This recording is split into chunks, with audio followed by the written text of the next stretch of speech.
empezamos, si os parece, rezamos un Padre Nuestro. En nombre del Padre, del Hijo y del Espíritu Santo. Amén. Padre nuestro que estás en el cielo, santificado sea tu nombre. Venga a nosotros tu reino. Hágase tu voluntad en la tierra como en el cielo. Danos hoy nuestro pan de cada día. Perdona nuestras ofensas, como también nosotros perdonamos a nuestros ofensores. Y no nos dejes caer en la tentación, líbranos del mal. María, Madre de la Iglesia, ruega por nosotros.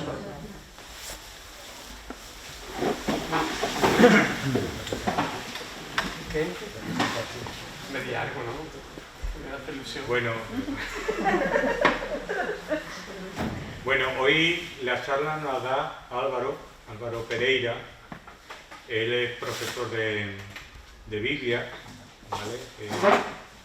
Yo creo que es de los mejores especialistas que tenemos en Sevilla, si no de España y media Europa. Somos compañeros desde la entrada del seminario. Él entró un año antes que yo, aunque en pastoral vocacional íbamos los dos juntos. Y la verdad que es de las personas sabias. ¿Personas sabias en qué sentido? Saben mucho, pero saben explicárselo a alguien que no sabe nada, ¿no? Y eso es lo maravilloso de un sabio, ¿no? Yo le tengo muchísimo cariño, no sé si él me lo tiene a mí. Y la verdad que yo estoy muy ilusionado, quizás más que ustedes, en que dé la charla me traiga libretita, por si tengo que apuntar cosillas, porque siempre dice algo interesante, siempre dice algo que para mí es novedoso, entonces siempre me gusta escucharlo. Bueno, pues yo estoy muy contento de estar con vosotros aquí. José Antonio me ha hablado mucho de vosotros, y os debo de decir que él está contento también. Yo os animo a que ayudéis, a que hagáis de la parroquia una parroquia viva, ¿no? Herrera es muy conocida por toda la vida eclesial que tiene, pues hay que animarse. Tenéis uno de los mejores curas que os podía tocar. Yo os lo digo, José Antonio es sensato, es profundo, es un hombre de Dios, sabe de la vida, que eso es importante también, porque los curas a veces nos ponemos. Y así que darle muchas gracias a Dios y cuidármelo, cuidármelo que lo intentamos, que no se vaya eso. Sí. Yo basta con que no se le rompa las piernas, yo con lo demás. Bueno, eso es que la mayoría no lo sabe. Bueno, pues él tiene una salud frágil, entonces por eso va el pobre dando cogetacitas, pero bueno, cuidármelo que merece mucho la pena. Yo, cuando tengo que confesarme con un cura ibario, me confieso con él, así que eso quiere decir algo. Bueno, venga, nos vamos a poner. Yo no quiero ¿cómo se dice? Cansaros, ¿vale? En la misa a las 8, ¿no? A las 8:30. 8:30. Bueno, no preocuparse que yo a las 8 termino, porque si no se pone uno muy pesado, ¿vale? Incluso un poquito antes por si queréis que preguntar o tener un poquito de diálogo, ¿vale? De lo que voy a hablaros es el tema propio de esta época, que es, lo hemos titulado ¿Por qué muere Jesús?, ¿vale? Voy a hacer una pregunta. No solo, esto no va a ser una charla espiritual, aunque podréis sacar cosas espirituales, sino más bien una charla de formación. Vamos a ir siguiendo 3 preguntas. La primera es, ¿por qué matan a Jesús? A nivel histórico, si quieren me pongo la chaqueta de historiador, ¿no? Además de cura, pues me dedico a la historia. ¿Por qué matan a Jesús históricamente? ¿Vale? La segunda pregunta también va a ser histórica, pero ya un poco tendiendo a la fe, que es ¿qué sentido le dio Jesús a su muerte? Una cosa es por qué matan a Jesús y otra cosa es por qué Jesús se muere. Y la tercera pregunta, ya sí propiamente teológica, va a ser ¿qué significa que el Hijo de Dios muere en una cruz? ¿Cómo eso debe cambiar nuestra forma de pensar en Dios? Cómo nuestra teología, nuestra fe, nuestra pastoral, nuestra espiritualidad, nuestra vida, pues cambia de parte a parte sabiendo que el Hijo de Dios ha muerto de una manera tan horrenda. Pero vamos a ir poco a poco. Bueno, ¿alguien duda que Jesús existió? Hoy en día hay gente que lo duda también, ¿eh? Hay una corriente en Estados Unidos, sobre todo, que se llama el estudio del mito de Jesús, que niegan la historicidad, o sea que Jesús sería solo un personaje inventado. Hoy en día ningún historiador serio piensa eso, ¿vale? Jesús no solo aparece en los documentos de los cristianos, también hay fuentes extrabíblicas, Suetonio, Tácito, historiadores y escritores romanos que hablan de Jesús. También Flavio Josefo, un historiador judío, ¿vale? Y si de algo no dudamos a nivel histórico sobre la vida de Jesús, es precisamente de su muerte, que murió en una cruz. Es algo tan impensable que se inventaran sus seguidores. Se pueden inventar que era guapo, se pueden inventar que trataba bien a los niños, se pueden inventar cosas buenas, pero que muriera en una cruz es impensable que se lo inventaran. Por tanto, partimos de una base sólida a nivel histórico. Jesús vivió, existió y en torno al año 30 después de Cristo murió con el suplicio, con el castigo más horrendo que tenían los cristianos. Perdón, que tenían los romanos. Si hoy en día el castigo más horrendo que tienen en Estados Unidos es pues, la silla eléctrica, pues en la época los romanos el castigo más terrible, que solo se podía, a un ciudadano romano no se le podía crucificar, solo eran personas que habían cometido graves delitos y que no fueran romanos, ¿vale? Y así muere Jesús. Pero vamos a seguir porque eso nadie lo duda. ¿Por qué matan a Jesús? Jesús fue un profeta conflictivo, no porque él fuera una persona conflictiva, él no era un rebelde sin causa como el de la película, ¿no? Sin embargo, su vida de atención a los excluidos de su sociedad, comer con publicanos, hablar con prostitutas, tocar leprosos, curar a enfermos en sábado, pues sorprendía y causaba conflicto con las autoridades religiosas de la época. Más aún, Jesús decía cosas que parecían muy soberbias. Por ejemplo, él se arroga el poder de perdonar pecados. Y dicen los fariseos, eso solo lo puede hacer Dios. ¿Cómo es posible que él diga que puede perdonar pecados? Ahora bien, Jesús no tuvo una actitud provocativa. Estas cosas no las hacía para buscar pelea, sino su fe y su relación con Dios, Abba, Padre, le llevaba a incluir y amar a aquella gente que nadie amaba, ¿vale? Y eso fue creando como una especie de áurea de conflicto en torno a él. Sin embargo, por eso no lo matan a Jesús. Cuando al final de su vida sube a Jerusalén, de hecho estos días de Cuaresma estamos leyendo estos evangelios donde él va subiendo a Jerusalén, allí en Jerusalén dice palabras sobre el templo que causan mucha contradicción. Yo destruiré este templo que está hecho por manos humanas y en 3 días construiré otro no hecho por manos humanas. O sea, cuestionar el templo o quizá solo pretender purificarlo como los profetas de Israel era algo inadmisible, porque el templo de Jerusalén era el foco no solo de la vida religiosa, sino también de la vida económica y política. Las autoridades de Israel, cuando ven que Jesús cuestiona el templo, pues les parece intolerable y van a la autoridad romana, que es el gobernador Poncio Pilato. Pilato va a ser el que condene a muerte a Cristo, porque las autoridades judías no tenían el ius gladi, el derecho de la espada. Estaban dominados por los romanos y no podían matar a nadie. ¿Y Pilato por qué lo va a condenar?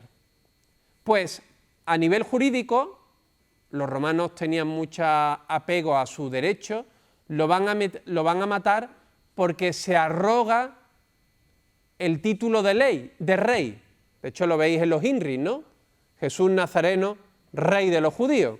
Se arroga un título que solo tiene el César o a quien el César se lo quiera dar, ¿vale? Pero en realidad, aunque esa va a ser la acusación legal, lo va a matar porque no quiere que haya problema. Se lo quitan de en medio. En el momento de la celebración de la Pascua es un momento de mucha tensión. Los romanos están en la Torre Antonia, que domina el templo. Siempre hay revueltas en esos días donde la mitad de los judíos vienen a Jerusalén a sacrificar y a celebrar la Pascua, y cuando le traen a este que está liándola, podríamos decir, pues lo matamos, ¿vale? Muere un poco por los temejemanejes, ¿no? Entre todos los mataron y él solo, pobrecito, pues muere. ¿De acuerdo? Es verdad que, por ejemplo, si uno lee el Evangelio de Juan, el cuarto Evangelio, se da otra razón de la muerte de Cristo. Se dirá que lo matan por haber resucitado a Lázaro. Qué paradoja. Por dar vida, él la pierde. Pero probablemente la razón fundamental va a ser esta, que cuestiona el templo. Bueno, damos un pasito adelante. He explicado muy sencillamente por qué matan en su época a Jesús, pero vamos a dar un paso más profundo. Jesús, ¿por qué muere? ¿Qué sentido le da él a su muerte?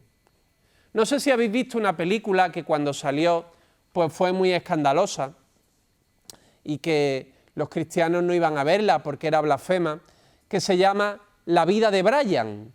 En la vida de Brian, Brian es uno que pasaba por allí y lo van haciendo Mesías porque pasaba por allí, una película de risa, ¿no? Y lo matan poco menos por eso, porque pasaba por allí.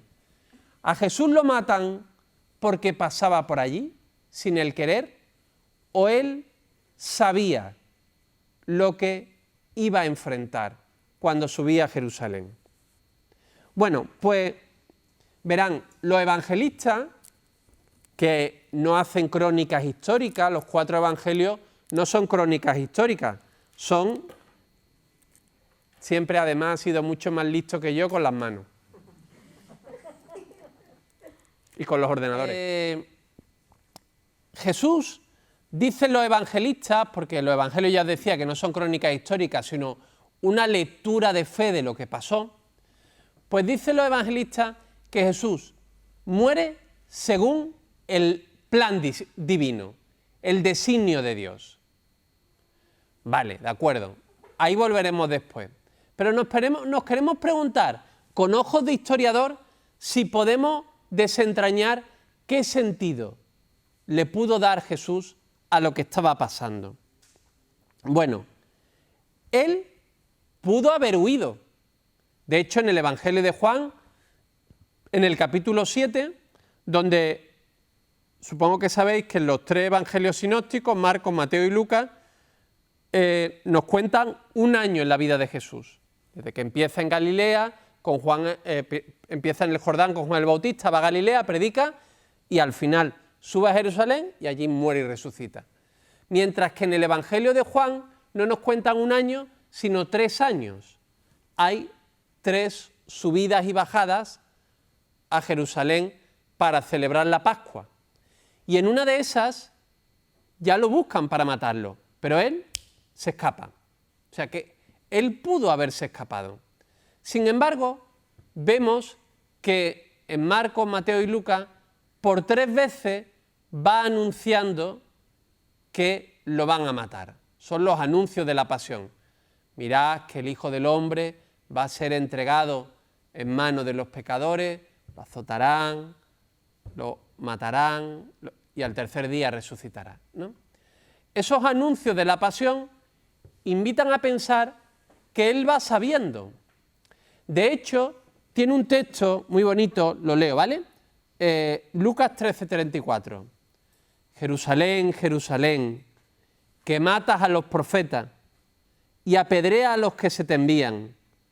¿Cuántas veces he querido reunir a tus hijos, como la gallina reúne a sus polluelos bajo las alas, y no habéis querido? O sea, Jesús vive su subida a Jerusalén como los profetas de Israel, que normalmente, cuando eran profetas que entraban en conflicto con las autoridades, solían morir en Jerusalén.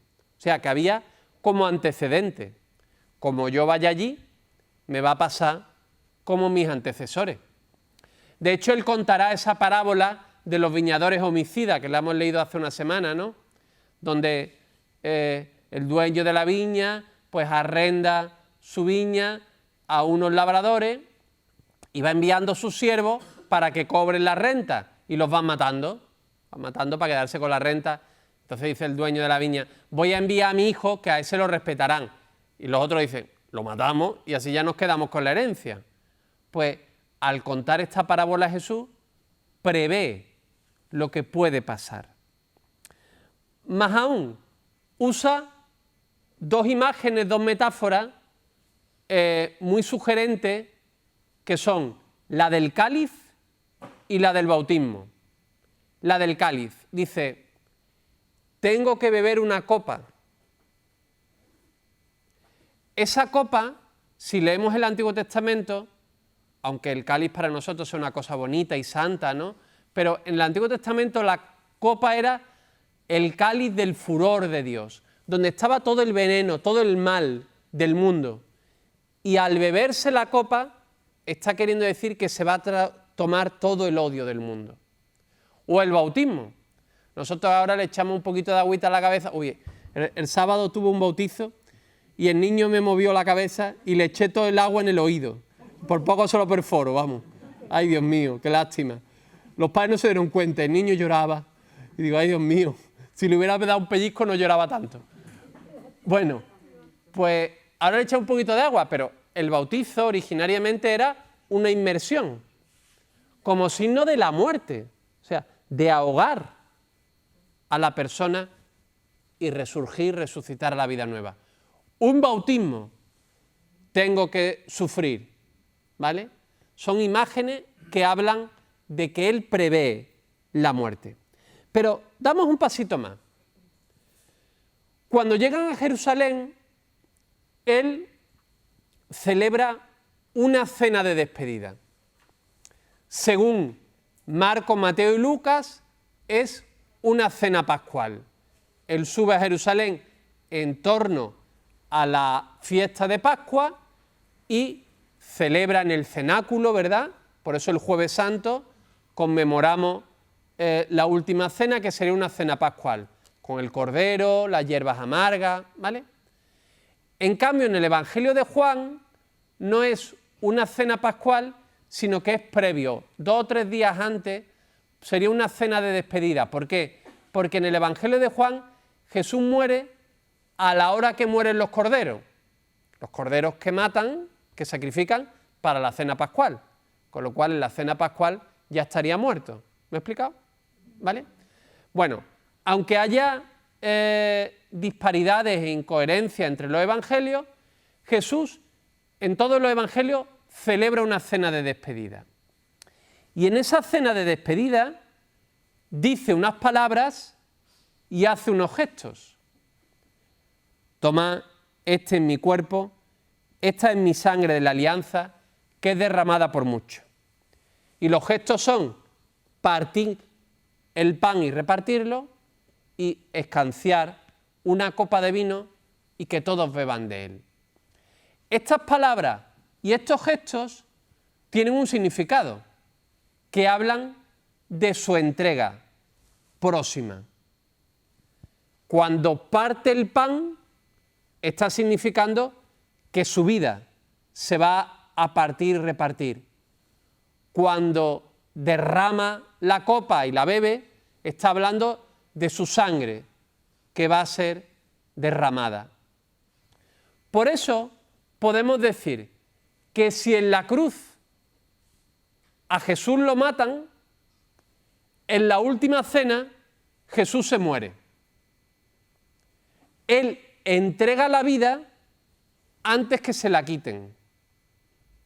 De hecho, en el capítulo 10, versículo 18 de Juan, lo va a decir: nadie me quita la vida, yo la doy voluntariamente.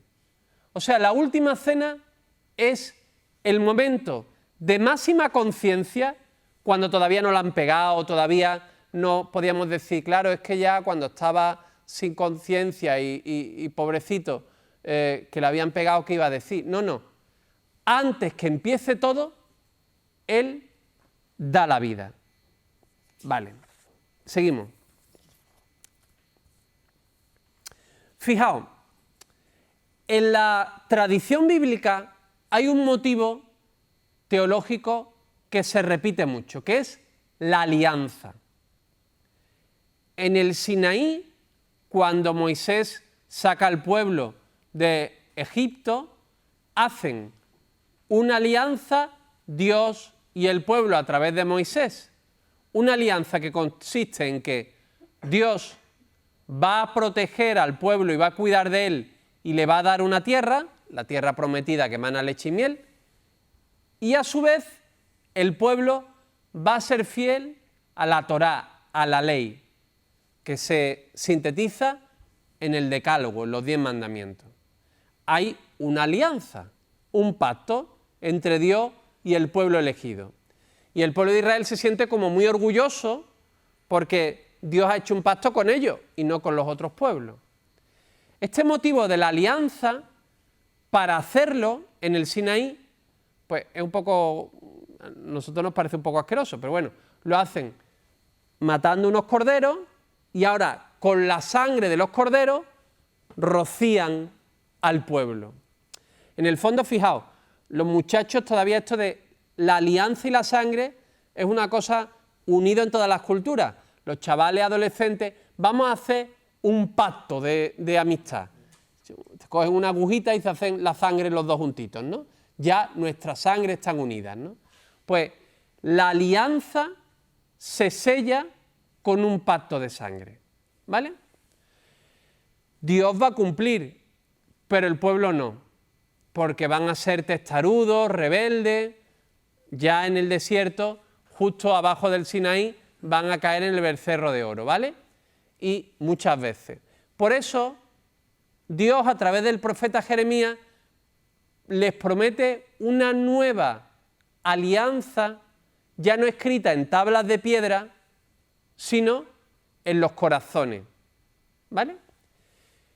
Jesús, muy probablemente, en su oración, se dio cuenta que su vida y también su muerte sería el sacrificio, el derramamiento de la sangre que cumpliría esta nueva alianza.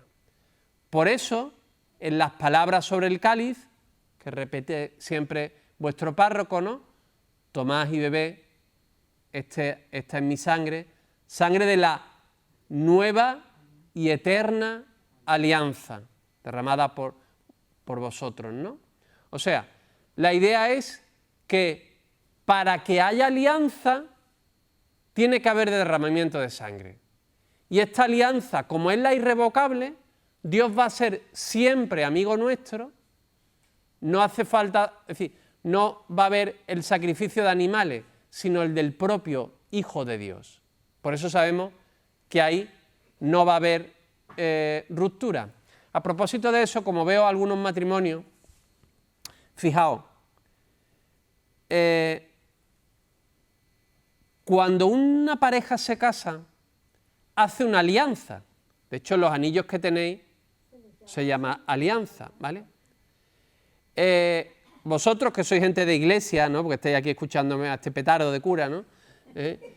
Probablemente cuando os caséis, ¿no? O se casen vuestros hijos, pues le pediréis, hombre, José Antonio, nos gustaría que se celebrara la misa porque vamos a misa, ¿no? Bueno, o sea, eso el párroco sabrá cómo lo hace, pero el sentido que tiene celebrar el matrimonio en el contexto de la Eucaristía no es para que sea más larga, para que canten más, para que sea más bonito, para que sea más solemne, no. El sentido es que tu alianza pequeñita, frágil, inestable, porque desgraciadamente ustedes sabéis mejor que yo que la vida a veces es muy complicada y que hay matrimonios que se rompen, ¿no? Esa alianza de cristal se engancha en la nueva, eterna e irrevocable alianza, una alianza indestructible. Sabemos que Dios nunca nos va a retirar su amor e intentamos que ese matrimonio joven pues se coja y se fortalezca en la nueva y eterna alianza. Por eso es tan importante ir a misa como matrimonio, porque cada vez que el sacerdote dice el cuerpo de Cristo, amén, estáis renovando vuestro matrimonio, vuestra nueva y eterna alianza en Cristo. Bueno, sigo. ¿Qué sentido le dio Jesús a su muerte? Hemos visto que efectivamente Jesús no fue como Brian allí porque pasaba por allí y lo mataron, sino que él sabía lo que iba y sabía lo que se jugaba. Más aún, se lo anunció a sus discípulos, que fueron cobardes y huyeron, pero él no engañó a nadie. Pero, concretamente, ¿qué sentido le pudo dar a su muerte? Bueno, pues en los libros de los Macabeos, en 2 Macabeos 7, la muerte de los 7 hijos de una madre, ¿no? Ellos mueren como mártires por fidelidad a la ley. Hay personas que han muerto por fidelidad a sus ideas, a sus convicciones. Prefiero entregar la vida que venirme abajo. Muchos mártires. Podemos contar las historias de tantos mártires en la iglesia, ¿no? Que les decían, ¿reniega de Cristo o muere? Pues muero, pero yo de mi Cristo no reniego. O incluso gente que no son creyentes, pero por sus ideales han dado la vida. Puede ser. Podemos dar un pasito más. En el profeta Isaías hay unos cantos, los cantos del siervo, sobre todo el canto del siervo, que es Capicúa. Isaías 52:13, 53:12, ¿vale? Pues en ese canto se dice que hay un personaje misterioso que da la vida, aunque es inocente, por el bien del pueblo. Sus heridas nos curaron. Acuérdense, lo leeremos como primera lectura del Domingo del Ramos y del Viernes Santo, lo cual es un texto bastante conocido. Ante quien se vuelve el rostro como varón de dolores, ¿no? Le escupían, ¿no? Le mesaban la barba, ¿no? Ese personaje inocente que no se merece morir y que sin embargo su muerte misteriosamente trae bien al pueblo. Probablemente Jesús oró, rezó con ese texto y le dio sentido a lo que iba a sufrir. Pero además, incluso podemos decir que Cristo pudo ver su muerte como un sacrificio redentor. O sea, no solo moría por fidelidad a su Padre Dios, no solo moría como un acto de bien, sino incluso como una forma de salvarnos. Él, toda su vida, intentó servir. Así lo dice al final de Marcos 10, ¿no? El Hijo del Hombre no ha venido a que le sirvan, sino a servir y a dar la vida en rescate por muchos. Él que vivió toda su vida como un servicio, que en la cena de despedida, según la versión de Juan, hizo un gesto de servicio, que es lavar pies. Es algo todavía hoy bastante escandaloso, ¿no? Él se quiso mostrar como el que sirve en su vida. Podemos comprender que también vivió su muerte como un servicio al reino de Dios. Él quería que su muerte fuera en bien de nosotros. Y ahora veremos que de hecho fue así. Bueno, y ahora paso a la parte más profunda, más compleja y que me interesa más. Mi madre dice que tengo las manos condenadas, que todo lo que cojo se me cae. Ayer cogí una bandeja y se me cayeron el plato y el vaso. Y mi madre me mira ya como diciendo, Dios mío, ¿qué le vamos a hacer? Todo lo que hay. Nos hemos preguntado, ¿por qué matan a Jesús? Lo matan por cuestionar el templo y los tejemanejes de las autoridades de la época. ¿Qué sentido? ¿Por qué muere Jesús? Jesús no va a la muerte engañado y quiere dar un sentido de servicio. Y ahora nos vamos a hacer la última pregunta, que es, ¿quién es el Dios que se revela en la muerte de Jesús?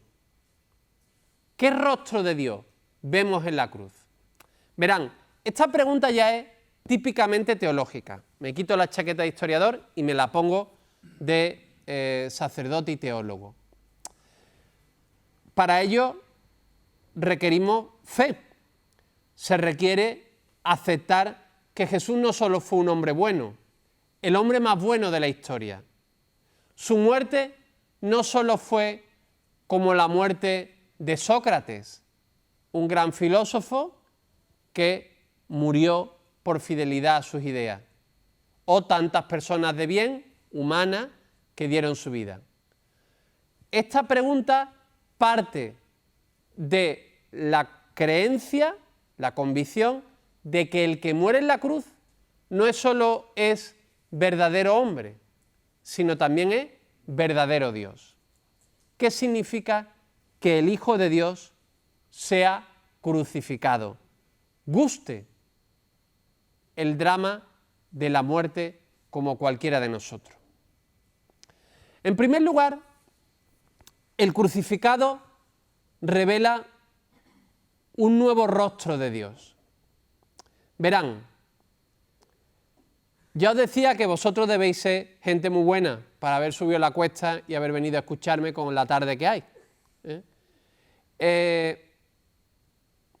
Y probablemente sea muy difícil que la gente que estéis aquí lleguéis algún día a ser ateos. Pero todos,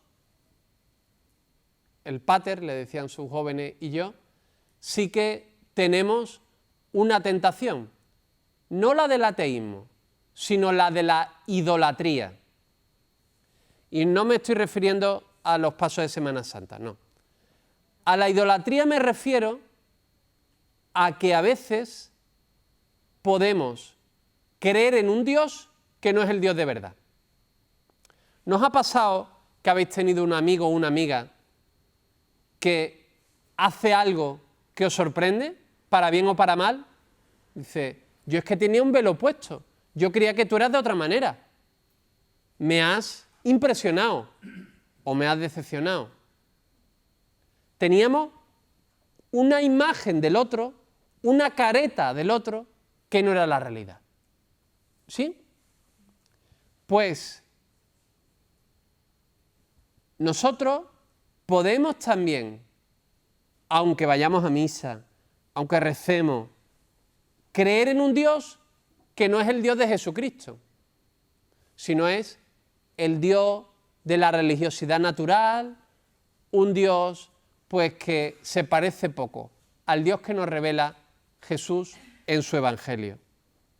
Por eso es bueno preguntarnos sobre el rostro inaudito de Dios que revela la cruz. Fijaos, nosotros tendemos a tener una imagen de Dios como el poder absoluto, aquel único que puede solucionar nuestros problemas. Yo os confieso que estoy diciendo esto no en las mejores de las condiciones, porque tengo un amigo que está ahora mismo pues en trance de hacer una tontería muy grande y estoy por dentro intentando rezar por él, ¿no? Y todos nos pasa que vamos a Dios como el tapagujeros universal, aquel único al que acudimos. Y cuando no nos concede lo que nosotros pedimos, como en Castilblanco de los Arroyos a San Benito, lo castigamos, ¿no? Hay gente que dice que ha perdido la fe porque se le ha muerto su abuela, o su hermano, o su prima. Bueno, probablemente no está mal que pierda la fe, porque el Dios en que creía no era el de verdad. ¿Me explico? En la cruz se nos revela no un Dios como poder absoluto, no se revela un Dios poderoso, se revela un Dios vulnerable, débil, un Dios que, perdónenme, no es una blasfemia, un Dios que parece muy poco Dios. Si quieren, pueden mirarlo también, la Navidad nos gusta mucho, pero la Navidad es una noticia desconcertante, que Dios lo adoremos en un niño indefenso, que no puede lavarse, que no puede hablar. Es muy fuerte. Ese es nuestro Dios. Cuando tú tienes un problema, va a alguien que puede. Nosotros vamos a alguien que no puede. Esa va a ser la última tentación de Cristo.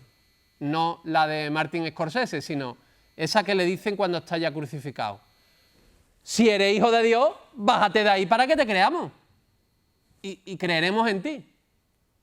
Y no se bajó. O sea, nuestra fe, hay que decirlo claramente, porque a veces presentamos un cristianismo de algodón de azúcar. Sí, hazte cristiano porque la vida te va a ir mejor. Ser cristiano es duro, porque creemos en un Dios a quien no vemos, que ha muerto crucificado. Y si alguien se hace cristiano para que le vayan mejor las cosas y para sufrir menos, que se despunte. Porque el mismo cáncer entra a un cristiano que no, los mismos problemas. Hombre, es verdad que la fe te ayuda a darle sentido, a encontrar la fuerza, a intentar organizar las cosas, porque es que a veces el principal problema de las casas no es que entre una enfermedad, sino en la desorganización que hay, la enfermedad ya pues se viene toda abajo, ¿no? Pero quiero que comprendáis esta idea, que en la cruz se nos revela una imagen de Dios absolutamente desconcertante, un Dios débil, asociado no con el poder, el orgullo y la riqueza, sino con la humildad, la pobreza y la entrega.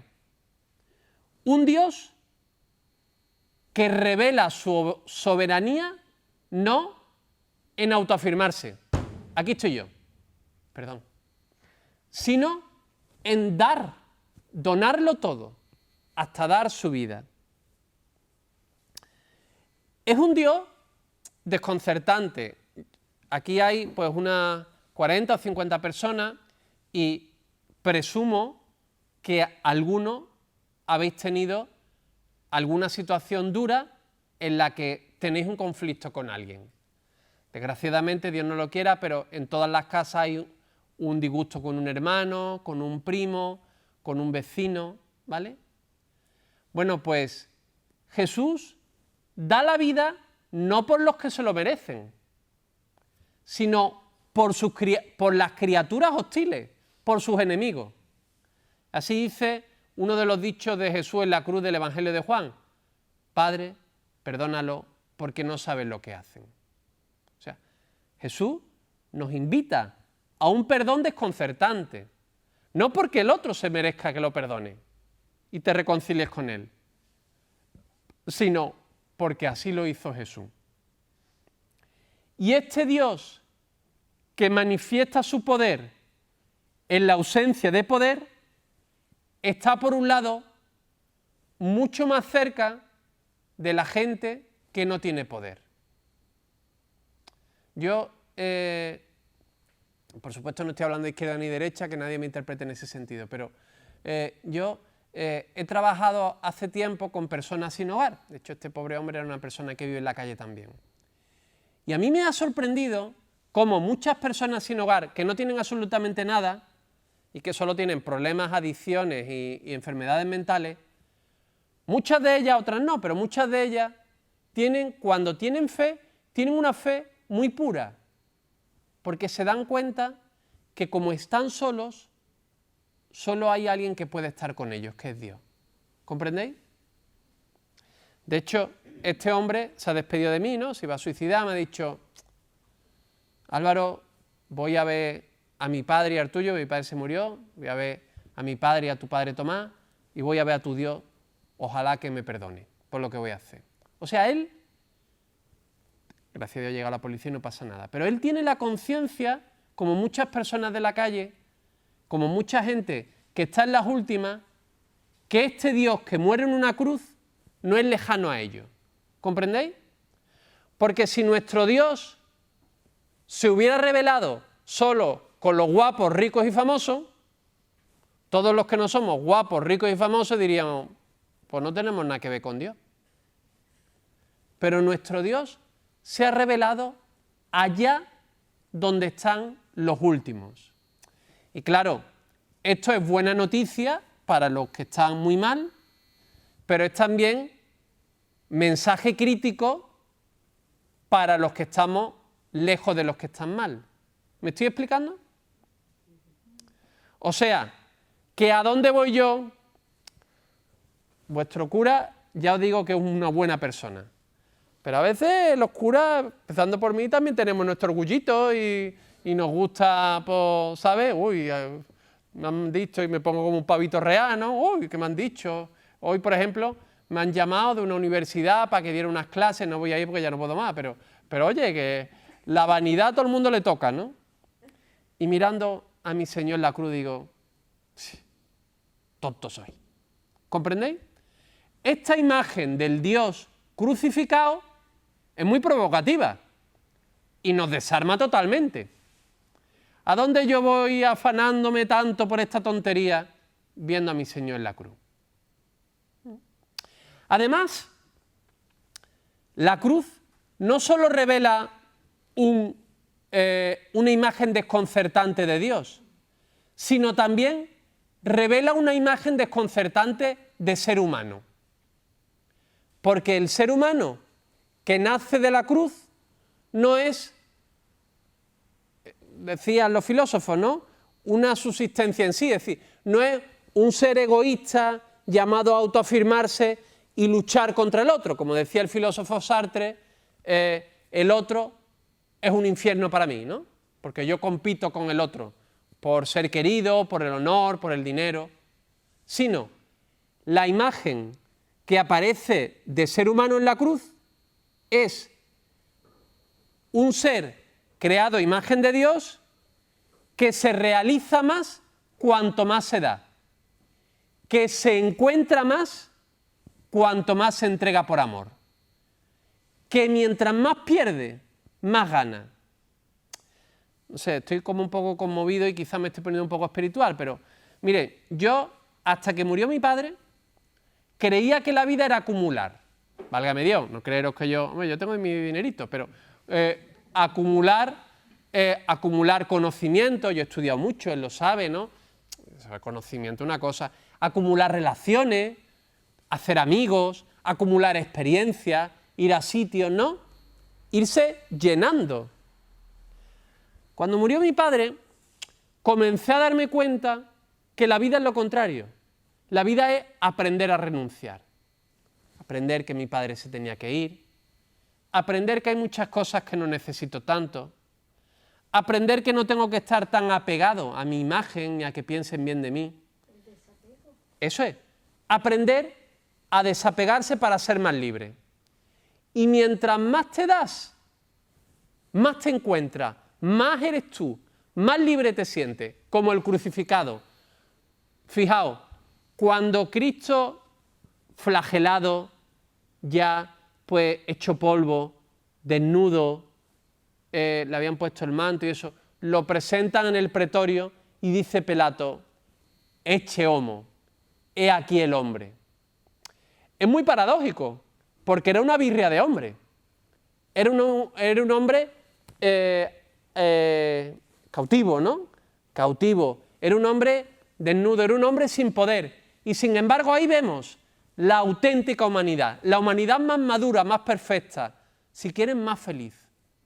Tenemos que aprender eso, ¿no? El crucificado nos enseña una nueva imagen de Dios y también una imagen distinta, paradójica de hombre. Algunos se quedará un poco así, pero fíjense, si esto lo asumimos, nos convertimos en invencibles. Porque si nos vienen bien las cosas, gloria a Dios. Y si nos vienen mal, ni la muerte tiene la última palabra contra nosotros. Porque sabemos que la cruz no tuvo la última palabra. Así perdemos el miedo a la muerte. Bueno, por último, ¿qué Dios revela? La cruz no solo revela un rostro distinto de Dios y de hombre, sino en la cruz también se realiza nuestra salvación. Fijaos, podemos leer la cruz simplemente como un ejemplo moral. Por ejemplo, no sé si algunos sois maestros o maestras, pero en los colegios hubo una polémica, entre los colegios públicos había siempre un crucificado, que si quitar las cruz, que si no, y siempre decíamos, mira, es que eso no le hace mal a nadie. Además, es el ejemplo de humanidad más bueno que tenemos en la cultura occidental. Un hombre bueno que dio su vida por amor. ¿Van a aprender algo malo de los niños de ahí? Pero fíjense, nosotros no creemos solo que en la cruz tenemos un ejemplo de bondad, porque alguno podía decir, pues mira, sí, Señor, tú eres muy bueno y yo intento imitarte, pero es que no lo consigo. Yo es que soy pecador. Es que viéndote a ti me siento todavía peor, porque yo no te alcanzo. ¿Me explico? En la cruz no solo tenemos un modelo moral, ahí sucede algo para ti. Después de 2000 años, todavía sucede algo en bien tuyo. Si el Hijo de Dios no hubiera muerto en la cruz, tú no tendrías la salvación. Quiero explicar esto. Lo voy a explicar con un texto de Nicolás Cavasilas, que fue un teólogo griego de Tesalónica del siglo XIV, o sea, me he ido muy lejos, ¿no? Y un personaje un poco extraño, pues que tiene una frase que me encanta. Dice así: los hombres se distinguen de Dios por tres cosas. Tres cosas distintas Dios de nosotros. Por su naturaleza, Él es infinito, inmortal, necesario. Nosotros somos finitos, mortales, contingentes. Por su naturaleza, por su pecado, nosotros somos pecadores. Dios es el auténticamente santo. Y por su muerte, nosotros lo que más tememos es la muerte, mientras que Dios no muere, es el siempre vivo, la vida en plenitud. Pero el Redentor, Cristo, hizo que desaparecieran uno por uno los obstáculos que impiden esta relación. O sea, Cristo logró que estos tres obstáculos, la naturaleza, el pecado y la muerte, o la finitud, el pecado y la muerte, no fueran obstáculos para poder llegar a Dios. Para ello, eliminó dichos obstáculos. El primero, que nosotros éramos finitos, débiles, pequeñitos, y Él era grande e inmortal, asumiendo nuestra naturaleza en la encarnación. Él se hizo como nosotros para que nosotros pudiéramos ser como Él. Podríamos decir que Él se abajó, nos dio la mano para poder subirnos. El primero, la naturaleza, haciéndose Él en la encarnación humano. El segundo, el pecado, muriendo en la cruz, perdonando nuestros pecados. La cruz no la merecíamos nosotros, pero Él, por su muerte en cruz, nos perdonó el pecado. No sí, que quiero terminar. Y en tercer lugar, la muerte. ¿Cómo eliminó Jesús el problema de la muerte? Resucitando. resucitando, nos dio la esperanza en la resurrección. Fijaos, Cristo se murió más que todos nosotros. Os voy a poner un ejemplo. Cuando yo era jovencito, en mi pueblo, yo soy de Montellano, un pueblo que está por ahí por la Sierra, bueno, esto también es Sierra Sur, pero por Morón, por ahí, ¿vale? ¿Sí? Montellano. Bueno, pues en mi pueblo había una casa abandonada, un poco en un campo. Íbamos los chavales con las bicicletillas a los 7, 8 años allí a jugar. Los niños siempre les gustan las cosas así, ¿no? Entonces, una vez estábamos como tarde y la casa siempre estaba tapiada, no se podía entrar, pero la puerta estaba abierta.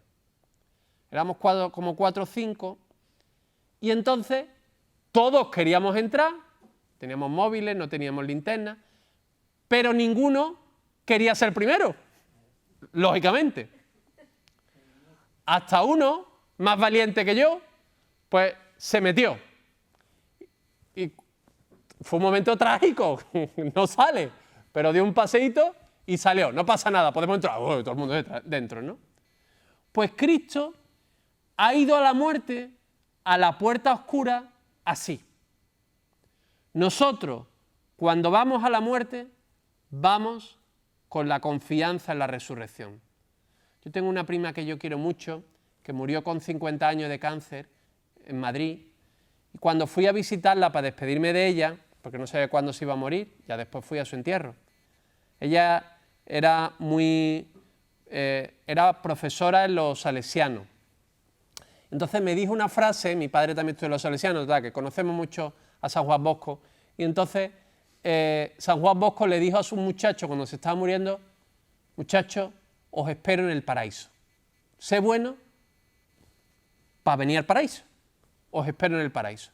Mi prima me dijo eso. Fueron las últimas palabras. Yo me emocioné mucho. Ay, prima, no digas eso, mujer, venga, Dios quiera que te cure. No, fueron las últimas palabras. Primo, te espero en el paraíso. Yo tengo que ser bueno para verla, ¿no? Pues nosotros, cuando afrontamos la muerte, sabemos que ha habido alguien que ha entrado en la puerta oscura y ha vuelto. Por eso Él se ha muerto más que todos nosotros. Por eso, ni nuestra finitud, ni nuestro pecado, ni siquiera la muerte, nos separan de Él. En su muerte, Él nos ha prometido la vida. Y además, quiero que veáis que ahora estamos todos, me hubiera gustado empezar rezando un poco por lo de Ucrania, pero estaba un poco como conmovido, ¿no? Estamos todos como muy conmovidos por lo que está pasando en Ucrania, ¿no? Tengo otra amiga que también está la pobre muy malita con cáncer, ¿no? Y tiene 5 hijos, y la chiquilla de 10 años ayer tuvo todo el arte, porque estaba yo allí con ella, y dice: hija, mamá, tú estás tan malita que dices que te puedes morir, y encima lo que está pasando en Ucrania, una guerra, yo no sé si voy a ser capaz de tanto, ¿no? Como diciendo, mi madre se muere y entonces estoy viendo una guerra, la pobre. La niña tiene mucho arte. Lo dijo, bueno, pues sí, la madre la consoló y ya está, ¿no? Pero fue gracioso, aunque parezca como muy trágico, fue gracioso como lo dijo, ¿no? Entonces, en la guerra parece que el que tiene más poder vence, el que tiene más fuerza vence, ¿no? Por eso nos parece tan indignante la invasión de Putin, que tiene muchísima más fuerza que los pobres ucranianos, ¿no? Sin embargo, Jesús va a enfrentar al poder de la muerte aparentemente de una manera muy poco fuerte, que es con su debilidad. Él va a afrontar el mal indefenso y así desarma al mal y la muerte. Si quieren, por poner un ejemplo, podéis acordaros de David y Goliat. Ante ese gigantón, a David, el rey Saúl, le pone su armadura. Pero el niño David es que no puede ni andar con aquello. Dice, no, quítame esto, ¿no? Después, muy listo, coge la onda, ¡pum!, ¿no? Y lo mata. Pero la idea es que solo vence al poder y el mal el amor, aparentemente débil, pero es la arma que tiene Dios para liberarnos. Y eso nos debe de llenar de profundo afecto. Dios no escatimó a su propio Hijo, lo entregó por amor a nosotros. Por eso ya nadie puede decir que sufre solo. Por mucho barro que esté, por muy hundido que esté, siempre puedes mirar abajo y Cristo ha estado más abajo. Porque Él, os pongo un ejemplo, ya os prometo que digo esto y una frase y termino, que son 59. Imagínense un muchacho que vive toda su vida en Las Vegas. Las Vegas no es Las Vegas de Estados Unidos. Las Vegas es la zona más pobre de las 3.000 viviendas. ¿Vale? Ese muchacho es muy consciente de que su vida es muy dura. ¿Vale? Imaginen un muchacho que vive en el barrio más pijo de Sevilla, ¿qué es? ¿Los Remedios? No, ahora hay barrios más pijos. Simón Verde, que es una cosa que está por Mairena, ahí hay chalet y eso, ¿no? Simón Verde, por ejemplo, seguro que hay algunos mejores, pero bueno, Simón Verde.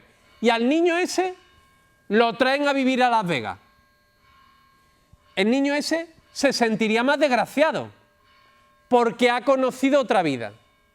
¿Me explico? Pues el Hijo de Dios ha conocido otra vida, la vida del amor eterno, de la vida plena, perfecta, feliz, santa con su Padre Dios.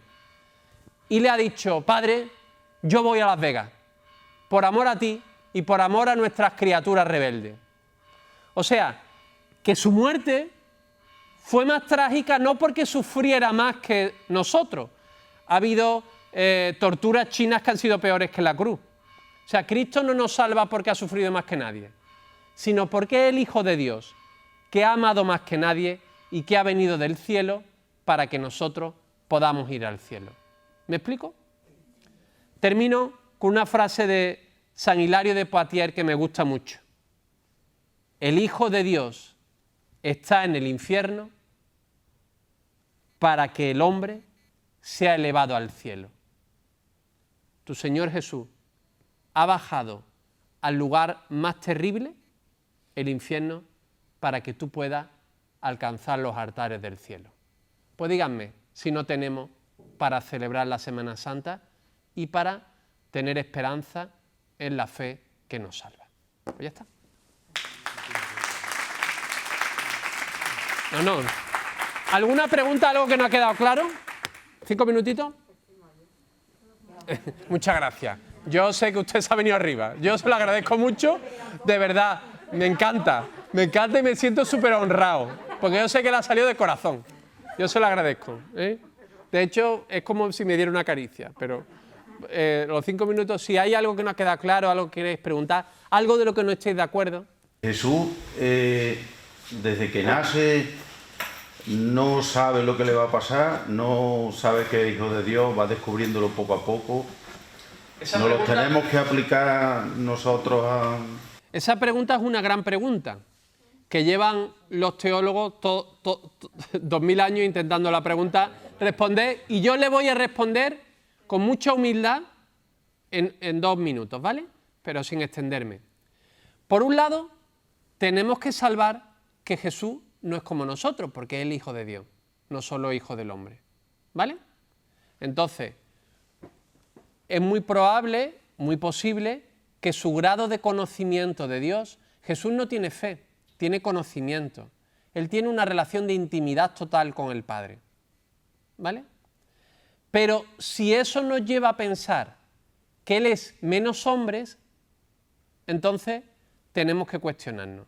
Y por supuesto, Jesús, puesto que era hombre, nació sin saber nada, porque los niños no saben nada. Y poco a poco se fue dando cuenta quién era. ¿Me explico? Eso no le quita nada a su divinidad, sino al contrario, muestra hasta qué punto Dios nos ha querido amar. Que ha querido que su Hijo tuviera la paciencia del aprendizaje. ¿Sabe? Y Jesús nunca pecó, pero probablemente sí se equivocara. Y no sabía hablar alemán. Porque no había alemán todavía, pero quiero decir que no lo sabía todo. Lo fue conociendo todo. ¿Vale? Hasta que toma conciencia de quién es. Además, Jesús nunca dice, oye, que yo soy Dios, echarme cuenta. No. Él siempre dice, yo soy el Hijo del Padre. Él es Dios en tanto que recepción, en tanto que amado, en tanto que saberse amado profunda y especialmente, de una manera mucho más especial que nosotros. Nosotros somos hijos de Dios por adopción, Él lo es por naturaleza. Pero si la pregunta muy sencilla es, ¿Él se fue dando cuenta? Sí, Él muy probablemente se fue dando cuenta. ¿Sí? Y nos lo tenemos que aplicar nosotros. Bueno, ¿en qué sentido? Ahí no lo pillo. En el sentido de que lo que usted nos ha estado explicando es tan denso que a veces se nos escapa. Y esto que es cuestión de perseverar. Sí. Venía mucha charla suya. Bueno, yo creo que esto es muy denso y también muy sencillo. Porque el Evangelio no está escrito para estudiosos. Dios no se comunica con los teólogos. Dios escribió el Evangelio para el pueblo. Y cuando uno lee la Pasión, la escucha, ¿no?, el Viernes Santo y el Domingo de Ramos, es verdad que eso le podemos sacar mucho petróleo, ¿no? Pero también es verdad que en mi pueblo hay una mujer mayor que no sabe leer y que sabe de Dios más que yo. Porque ella tiene como una intimidad con Dios que yo no tengo y comprende las cosas. De hecho, todos sabéis que hay gente que aunque no tenga estudio, comprende las cosas en su profundidad. ¿Sí? Y yo creo que algunas cosas que usted ha escuchado hoy le han llamado la atención porque le tocan el corazón y le ven que son cosas que usted ya ha pensado o ha experimentado o de alguna manera ha reaccionado a ellas. Con lo cual no creo que se deba agobiar. Sí que le diría que es cierto que yo creo que los cristianos nos tenemos que formar. Mi sobrino con 14 años se sabe la edad, las tarjetas que tienen cada uno de los jugadores de Sevilla, se sabe cuál han sido el máximo goleador los últimos... Pues, ¿eso cómo lo sabe? Porque lo mira en internet, porque le gusta. Es decir, lo que nos importa lo conocemos. El que trabaja en la aceituna sabe de aceituna y si no, y se lee las cosas y se escucha la radio de lo de la COPE que es los sábados, ¿no?, para ver cómo van las... Es decir, porque uno se entera, ¿no?, de cómo van las cosas. Pues un poco también en la fe hay que formarse. Pero en eso también tenéis un cura estupendo. Y después yo sí que creo que deberíamos leer más el Evangelio. Todos tenéis Biblia en vuestra casa. Leer el Evangelio. Hay cosas que no se entienden, pero otras sí. Hay que leer, leer, leer. Y mientras más lee y más piensa uno, más cosas entiende. Esto es como todo. ¿Sí? ¿Alguna cosa más? ¿Tú tienes algo que decir? Nada, perfecto. Encantadísimo de haberte escuchado. Bueno, pues nada. Pues gloria al Padre, al Hijo y al Espíritu Santo.